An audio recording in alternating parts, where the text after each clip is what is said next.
prayers, I always say, right, is in my prayer. Like, I pray for my people, I pray for church, and all kind of different things like that. Then I get to my personal self. I always pray for not as I will, but as God wills. And then I also pray for, let me see my eyes through the eyes of Jesus Christ. So I'm at the center of my universe. What was the overall message, and what specific emotions or feelings do you hope your listeners will connect with while experiencing this album? That sometimes we don't understand why things happen certain ways, but like I said earlier, I don't know everything, and God knows everything. God has a plan, and God has a timing for stuff. So if just because you meet adversity with what you're trying to do doesn't necessarily mean you're going the wrong way. Maybe sometimes things are just hard, but you gotta, I mean, if you really want something, you gotta keep going. So there's also the voice of God in Moses in The Prince of Egypt, which is one of my favorite films. Plus it has an amazing soundtrack by Hans Zimmer, who also did the Dark Knight soundtrack, which is also never seen that movie. And he did Cool Runnings, which Cool Runnings is a great movie. Exactly, he did the soundtrack for that, and he did Man of Steel, the good Superman before Ben Affleck ruined. Before it got trashed. He did the soundtrack for that too. I feel that's the daughter release. Legendary is the goal, but only God knows. Throw threes where we go, late nights or the mornings on the road. Maybe welcome. Okay, so I got a couple questions just because this is the final day. This is the day that the album is basically ready to be sent out. You know what I'm saying? Do you have a specific date that you're trying to drop the album? Not a specific date, but it's gonna come soon though.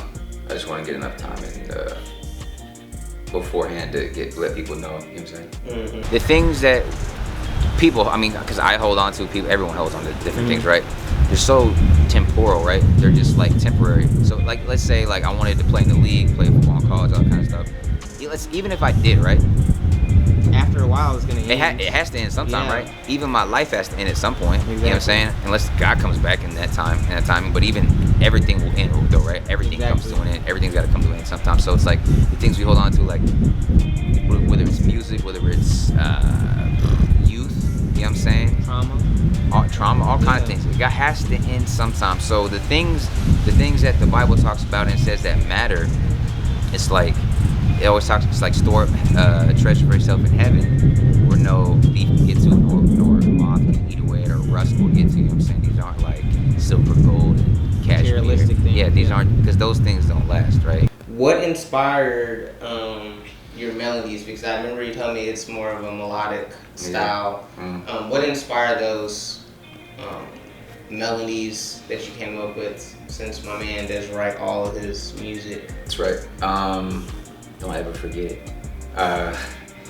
There was, I've been listening to a lot of just, like, I don't really listen to hip hop like that anymore. Not saying I don't enjoy it, because obviously, like, Lloyd Banks just dropped Cody 3. I'm gonna listen to that. But I've been listening to a lot of, just when I started making music seriously, like I said earlier, Sun Lounger, Roger Shaw, that's his type of music. And then,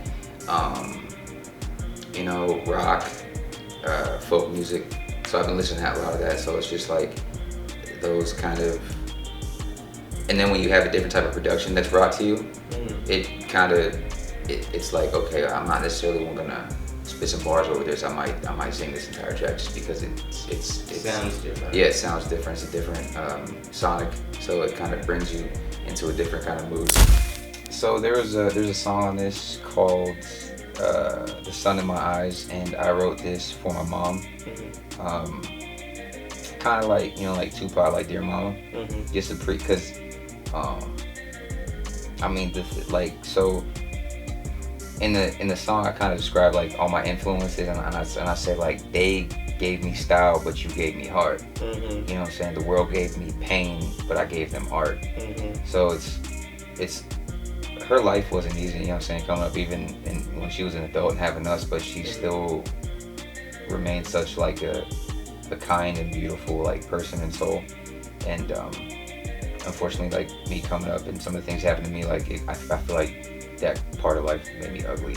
And so I couldn't be like her. So when and in songs like just saying like those rappers and people I look up to, like they're not my hero, like my mom and my dad are my hero. So it's just like a, you know what I'm saying, like she's the sun in my eyes. She's like the light the Yeah. away from me. Saying so that's kind of what she hasn't heard it yet, Mm-hmm. and so when she hears it, you feel me? Like I'm kind of excited to see her reaction. Yeah, you gotta record that, man. Sun in My Eyes is more of like a melodic guitar-based track, and as soon as I heard it, like boom, that phrase came into my head: "The sun in my eyes."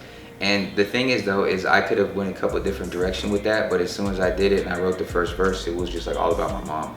And so how the, you know, planets orbit around the sun, it was just like, it's like, I'm gonna write this from the perspective like she's the sun in my eyes. She let me through the dark times, just because like there was so many times. So I would get in trouble and she would straighten me out, and then if my mom never told me, and my dad, if they never told me they loved me ever again, they wouldn't need to, just because how they treat me, the things they do for me, you know what I'm saying? Because I had a great home life, but it was just how the world treated me was bad. But at home though, you couldn't ask for a better set of parents. And my mom, like, if only people could have a mom like that, I think the world would be a better place. But it's kind of what the song is, and you know what I'm saying? It's very much like Tupac, Dear Mama, except I would never call my mama a crack fiend. But and that's kind of what that is. And then it was just talking about like my different inspirations as far as like what gave me my sound, but it's like they gave me my sound, but you gave me my heart, you know what I'm saying? And that's a special one to me, because as an artist sometimes I can't articulate with words what I want to say to her, but like if in a song I think it fit everything I wanted to say to her, so I think it's like perfect. You're the sun in my eyes. Mom, this one's for you.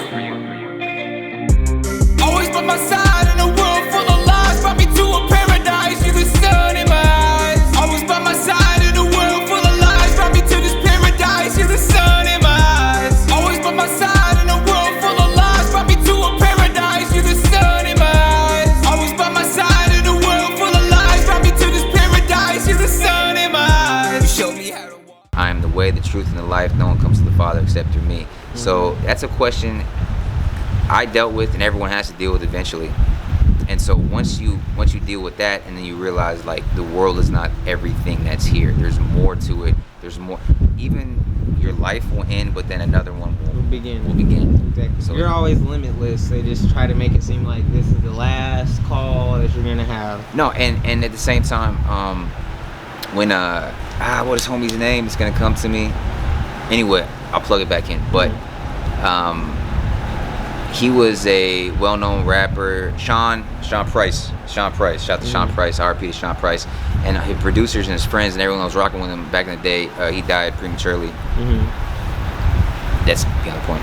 But everyone said about him was like, man, if he loved you, like you knew he loved you, like he held you down, like you felt his love, you knew he loved you. So when things end, or when people's lives end, what do we always come back to? We always come back to like how we treated people, the relationships we had with people, and then like the memories we had with people, and like the good we did, exactly, or the bad we did. You know what I'm saying? You get dictators get remembered because they were evil, they killed a lot of people, or you get remembered for being good. Yeah, you get remembered for being good and loving your family, loving your friends, providing for people, just lifting people up, loving people. You know what I'm saying? I've heard a gazillion stories about people in their lives, like, oh yeah, and this lady, she used to take us to church, and this older lady, she passed away, blah blah. And it's just like, these are the things we get remembered for. And so that started to kind of kick into my mind, and then thinking about like, De Gaulle, Van Gogh, Nick Drake, a lot of art, even Nipsey and stuff like that. And artists, like, when we pass away, what you get left behind is your legacy and what you stood for, what you stand for, and then how you treated people and what you did. So it's important to how we treat people, and it's important to love people. And it's I say that is a lot easier to be said than done, because we're all sinners, and to deal with sinners on a daily basis is tough.